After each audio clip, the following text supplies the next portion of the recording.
நம்ம பாயசம் வைக்கும்போது most of the time ஜவ்வரிசி குழஞ்சு வேஸ்ட்டாக போயிடும். அதை எப்படி அவாய்ட் பண்ணுறதுன்னு பார்க்கலாம். கடையில் நம்ம வாங்கும்போது நைலான் ஜவ்வரிசின்னு கேட்டு வாங்கிக்கோங்க. இந்த மாதிரி டிரான்ஸ்பரண்ட் கலரில் இருக்கும். இதே வந்து நல்ல ஒயிட் கலரில் கூட இருக்குது. அது வந்து மாவு ஜவ்வரிசி, அது வாங்க வேண்டாம்.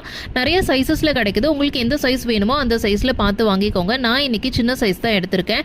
1 கப் அளவுக்கு எடுத்திருக்கேன். இது நல்ல வானலியில் போட்டு ட்ரையாக ரோஸ்ட் பண்ணி எடுத்துக்கணும். ரோஸ்ட் பண்ணும்போது நல்லா பொரிஞ்சு வெள்ளையாகும். அந்த சமயத்தில் அடுப்பை ஆஃப் பண்ணிவிட்டு இது ஒரு 2 டைம் வாஷ் பண்ணி எடுத்துக்கோங்க. இப்போ அதே கடாயில் 2 கப் அளவுக்கு தண்ணி வச்சு தண்ணி நல்லா கொதிச்சதும் இந்த வாஷ் பண்ணி வச்சிருக்க ஜவ்வரிசியை சேர்த்துக்கலாம்.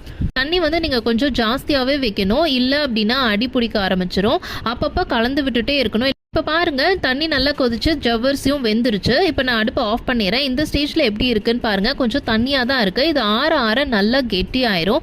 ஒரு 1/2 hour கழிச்சு பாருங்கள் எப்படி இருக்குது அப்படின்னு. நல்லா கட்டி ஆயிடுச்சு. இது வந்து உதிரியாகவே தான் இருக்கும். இது கூட நீங்கள் பால் சேர்த்து பாயசம் வச்சுக்கலாம். சூப்பராக வரும்.